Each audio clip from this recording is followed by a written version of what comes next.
Volume 1 of the Benko Bible is a huge book. You cannot imagine how huge it is, because here I show you the thickness, but we are speaking of more than 500 pages, in which there is a theoretical part in the beginning, and then there is a part that is dedicated to hundreds of different endgames that arise from the Benko Gambit. This is a novelty, in my opinion, in the publishing of chess books, but I don't know who has the time to read more than 500 pages. Unfortunately, I don't, because I have a life. Not really a life, because obviously not really important. But you know, if you are an adult, it's a problem, because you have to pay bills, to go to work, at least, I don't know, 3-5 times a week, sometimes 10 hours, sometimes 12 hours. It's a mess, no? So what happens to me, and that maybe doesn't happen to you guys, is the fact that sometimes I have a beautiful book like this one. I start to read it, and then, oh my God, it's a week later, and I have been taken away from the book because I have a lot of other stuff to do. And so I'm really sorry if I cannot give the right attention to chess. Now, there is a very small introduction by Grandmaster Cotronias, and the book has these tabias that you can see here. The tabias, what are the tabias? Tabias are an ancient Arabic word, because around the year 1000, 1100, chess was kind of slow. The pieces were really moving very, very slow. So they started the game from some position to avoid to play the first 10, 15 moves, I think. And so they call them tabias. Today, the tabias are variation that from which the game really start in a particular opening, okay? So it's kind of more complicated than it was one time, since we have hundreds and hundreds of books on thematic opening, right? And here the same. The book gives you line after line, and then the evaluation of a grandmaster. I generally prefer the one that have games, because I honestly don't remember all these lines. However, guys, I think we should try to watch a theoretical section like chapter 1 and see what happens, okay? So I will show you the content that I can to let you know if for you this is your book or not, because maybe it's not your cup of tea. Okay, this is a theoretical section, chapter 1, the 5b6 e6 variation. Okay, let's see. Here it says the game starts with d4, knight f6, c4, c5, d5. By the way, this volume is only about the Gambit Accepted. So I guess there will be a volume 2 where white doesn't accept the Gambit. Okay? So b5, c takes b5, a6. And now white plays this move, b6. So it doesn't take, it just go forward. And here it says, this is a continuation that avoids giving us too much space and open lines on the queen side, opting instead for a strategic struggle. hoping to make fine use of the c4 square to squeeze black. Considering that we will have to waste some time to recover the pawn in an unacceptable manner, an immediate queen takes b6 looks clumsy and led to a loss for Vasilios Kotronias in his game versus Ivan Sokolov at the 1919 Novi Sad Olympiad. White strategy is not at all unfounded, and in practice defenders of the Benko cause have not fared so well against this line. As we will see, however, statistics do not always tell the truth. In fact, black has an excellent game with fully equal chances, something that our analysis is designed to reveal. So how does black continue here? Like I told you, boom, e6. Here it says we are going to examine the most forcing way to play introduced by the text by immediately attacking d5. Black succeeds in liquidating the center, ensuring lively play for his pieces. Instead,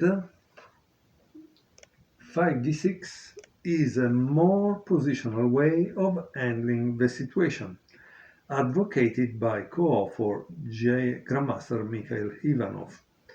The idea is to create the option of recovering the pawn by knight b8, d7 at a later stage. It can be adopted by those who want to maintain more winning chances, but strictly speaking, e6 is preferable. Okay, so how does white continue here?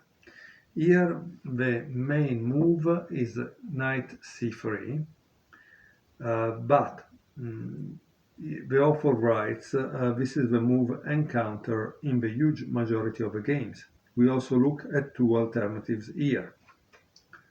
One is e4 and the other is d takes e6. So let's see the two alternatives. Okay, so e4, knight takes e4 and knight c3 is a weird but tenable gambit that should not trouble us. Wow, I don't know, this seems already something an engine found and not a human would play, right? Knight takes e3, b takes e3, queen takes b6, bishop c4, and here they write we like 9 a5 followed by knight f3, bishop a6, knight d2, going to protect this, bishop e7, castle, e takes d5, bishop takes d5, bishop takes f1. I mean, if this is not a computer line, I don't know what it is.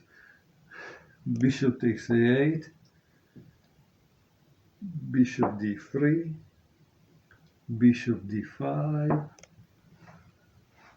castle, queen f3, queen g6,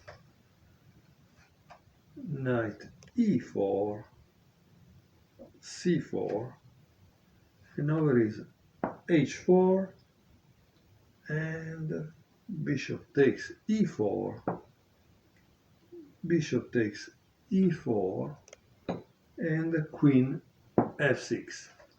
And here it says with clear equality inside. So guys, I don't know if you understood it. We just made 19 moves.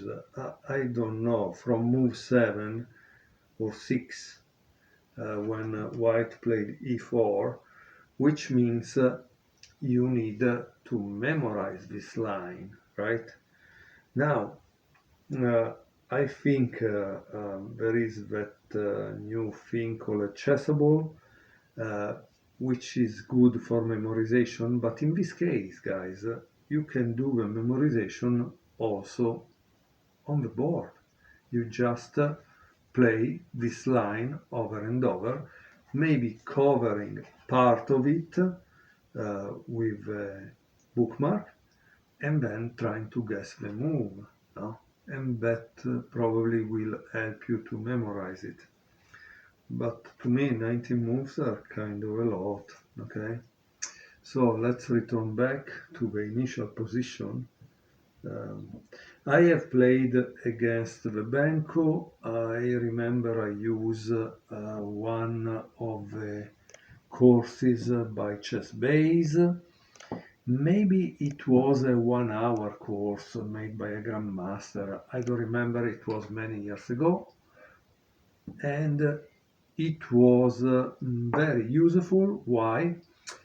Because my opponent was a master level player. Unfortunately, we played that game not rated because I played a kind of rapid match to test some ideas and to see if I could improve for a tournament. And I was able to win that game. What a pity, because I would have gained a lot of rating points. But again, it was kind of very, very focused on the Benko and telling me what to do.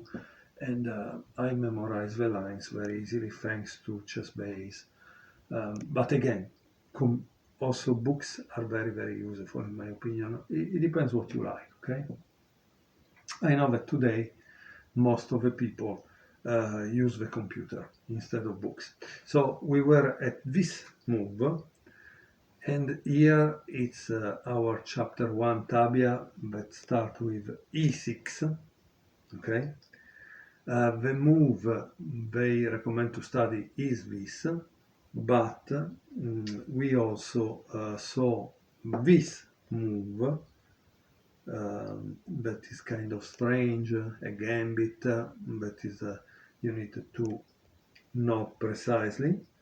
And now they show you what happens if we place this instead of this move. Again, obviously you are black, you are at the mercy of white, because white can play many different moves, right? So that's why the book is so thick. So after d takes d6, obviously he doesn't play this, he plays this. F takes c6, and the author's right does not have as much point as the knight c3, because it surrenders the center, giving black an easy game. Still, we are going to have a rather detailed look at it for the sake of completeness. So that's what he's saying, is that you generally don't like to give the center, right? But this is what happens. Maybe because sometimes you let the opponent advance their pawns, and then you, boom, attack them for the overextension, right? So how does white continue here? He plays knight f3. But he covers here also saying this move prepares this, okay? So, but they say maybe it's not the best idea, and so nothing.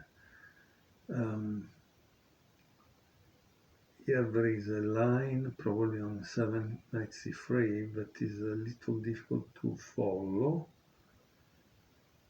And then it goes on knight f3. So honestly, guys, I will not give you all this column of analysis on knight c3 because I'm sure your head is already spinning. Let's try to see if we can return to knight f3, but I don't know when it starts.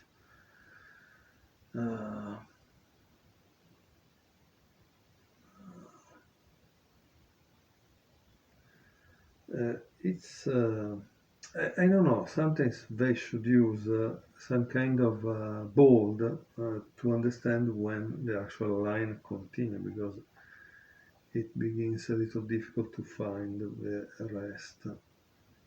I don't have any idea where is. Okay, maybe now one page later. Let us now return to 7 knight f3. Okay, maybe I found it. Okay, I found it. It's on page 34. Okay, so queen b6, knight c3, bishop b7, and now the best move is this, g3. And they say the best move, strangely enough, we did not find any games with it. No, incredible, right? So how does black continue? a5. And here it says, an interesting computer idea. In some lines, the a6 square will be needed for the queen. A simple variation from here is, okay, let's see. But I don't know why it didn't take, honestly, because generally, I don't know. Let's see what happened. Bishop g2, bishop e7, knight a4, and now we see why a5 was important. Queen a6 and b3. And here there is another line. Instead of b3, bishop e3. I'm sorry if I don't give it to you because I don't want to lose my mind. So let's see, okay. After b3, black castle. Yeah, probably it's true. It's a little difficult to follow the book when there are all these variation. Maybe the electronic format is better. Maybe, I don't know. So d5, we finally arrive at the idea that black has the center, okay? And here there is a move I took this back. So this b3 was made at the 12th move, then it was castle, castle, and d5, and now bishop a3. Knight b d7, protecting this, rook c1, and rook a c8. Knight d2, opening the diagonal, and rook c7, saying that here we are at move 16, with extremely unclear play. And now it says it is time to focus on our main line. So the main line of chapter 1 continue for, I don't know how many moves. So we started at page 29 and chapter 1 continues up to page 55. Oh, how lucky we are. We just have about 20 pages to cover. Look how lucky we are. Now, if you don't remember 20 pages, you definitely need some fish. Eat some salmon, right? They say, because it will help you with memorization. But honestly, if you are able to memorize 20 pages of this, why don't you go for a real job like, I don't know, some jobs in academia or other stuff that maybe pays a little more than chess, right? Because generally, if one is a professor, probably will get a lot of more money than playing chess, from what I see. So d4, knight f6, c4, c5, d5, b5, c takes b5, a6, and b6. So I hope you remember by now that black should play e6, and that the strongest move the authors believe is knight c3. Okay, so we are at move 6. So what do you think black will play now? Black play knight takes d5, knight takes d5, e takes d5, queen takes d5, knight c6, and knight f3. Here it says this is considered the most aggressive continuation. By following the dictum knights before bishops, white opts to put the maximum pressure on black. Alternatively, instead of this move that is good, one could play this that is dubious. And here it says why? Because black plays queen takes b6.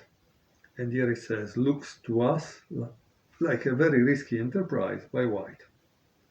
It is no exaggeration to say that he is already struggling for draw in the diagram position. That is this one. Okay. Why? Because now white plays queen e4, and here there was also an analysis on long castling. Let's see, after 10 queen b4, when he returns to the normal analysis, because I'm sorry guys to tell you that I'm generally... Okay, back to queen e4, I found it. Bishop e7, bishop takes e7, and knight takes e7. And here it says, to be honest, entering this position with white looks equivalent to falling into an opening trap. The fact that even the great Laios Portish fell into it should give readers hope that anyone can. So why? Okay, because white here plays queen takes a8, right? And here it says that maybe it was better to play queen c2. But let's see what happened. The move is d5. I don't know. I hope I got it right, because there are 2 other lines before this. And let's see what happens.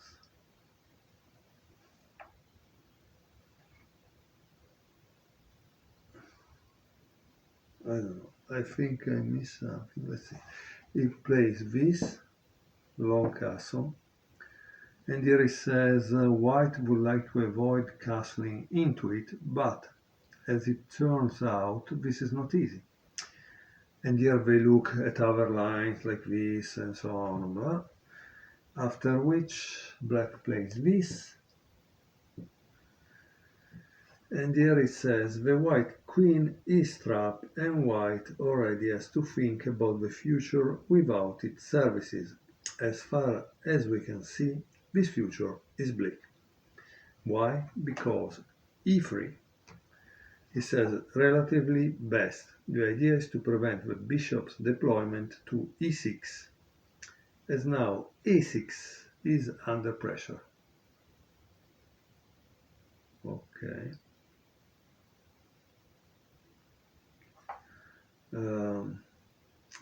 Instead, insisting on not developing the pieces by playing rook takes d5, seals white doom. Okay. And here there are some games, in fact, in this line. However, let's see what happens after e3, okay? Because these lines are crazy. There are so many possibilities, and I don't know. Okay, e3. Let us resume our analysis of e3. Bishop b7. Queen takes f8. Oops. King takes f8. And knight f3. So we are at move 16. Now there is a move that gives black better side, better knight c6, and black is better. This is the move we like best for black, gathering more forces on the queen side for the assault.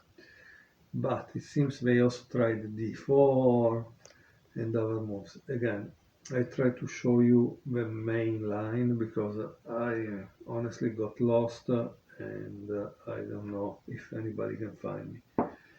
Bishop d3, knight b4. Okay, this is interesting, yeah. This logical knight leap is our improvement over the previously played bishop c8. So before they played bishop c8 and c4. Instead, this is their improvement. Probably thanks to Stockfish, who knows what Stockfish, 18, 19, 20. Okay, how does it continue here? It continues with bishop b1 because obviously white doesn't want to exchange the bishop. But here starts the attack. d4, a3, knight d5, rook h e1, d takes e3, f takes e3, c4, rook e2, and g6. And here it says black has a fierce attack, and we cannot see how white can escape from this position unscathed. Okay, guys, I wanted to give you more material, but I lost myself in the labyrinth of variations. This is a great book, obviously written by two great professional, Grandmaster Kotronias and Ivanov. If you like this kind of books, it's perfect for me. Now I must go to take something for a headache because, and then of course I need to activate my Google Maps because I don't know at which move I lost myself.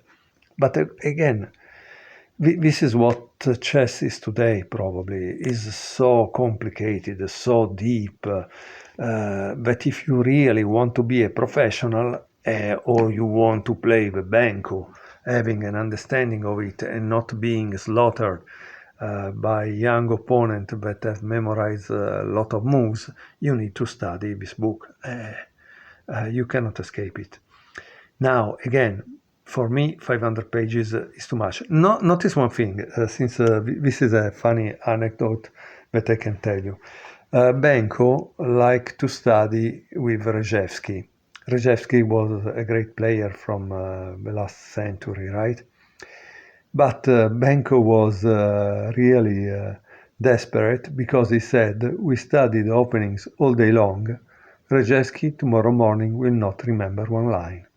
So I don't know what happened to Rejewski, but that was the problem he was complaining. So as you can see, is a problem that I have too.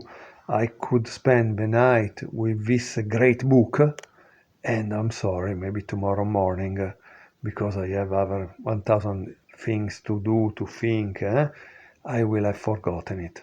So not all of us can be chess players or great chess players like Benko, like Grandmaster Kotronias or Grandmaster Ivanov, and so just take it with your limits. However, the book is clearly a great job, okay? Here, in fact, it says more than a half century ago, Hungarian-American grandmaster Pal Benko crafted a strategy for black to meet 1d4. A Benoni-style pawn structure is followed by a strike on the queen side, b7, b5. While this tactic has already been known, it was Benko who shaped it into a dynamic, dangerous system.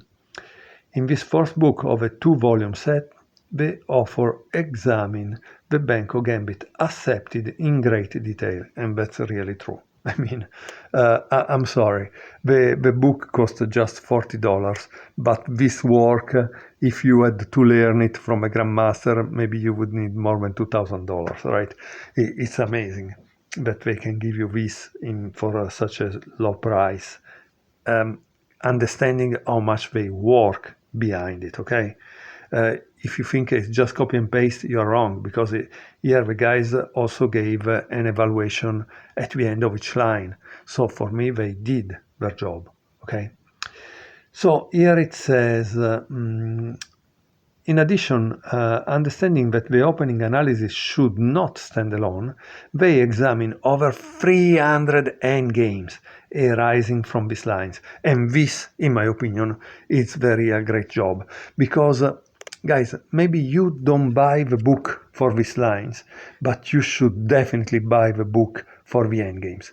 Because if you will play over these endgames, it's possible that you will become a Benko Gambit master, because you will know how to save the game when things go wrong. You will know where the game is going. So why you buy this book? Not for the openings, in my opinion, but for those endgames, yes. It's a really great job, a revolutionary thing. I think it's a really great idea, honestly. Great idea.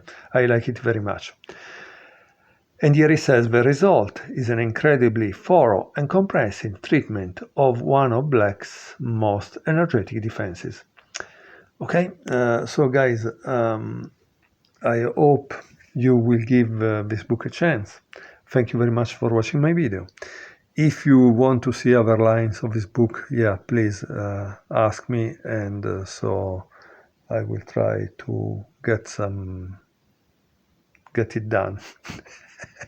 But honestly, in my opinion, it would be worth maybe to check those endgames.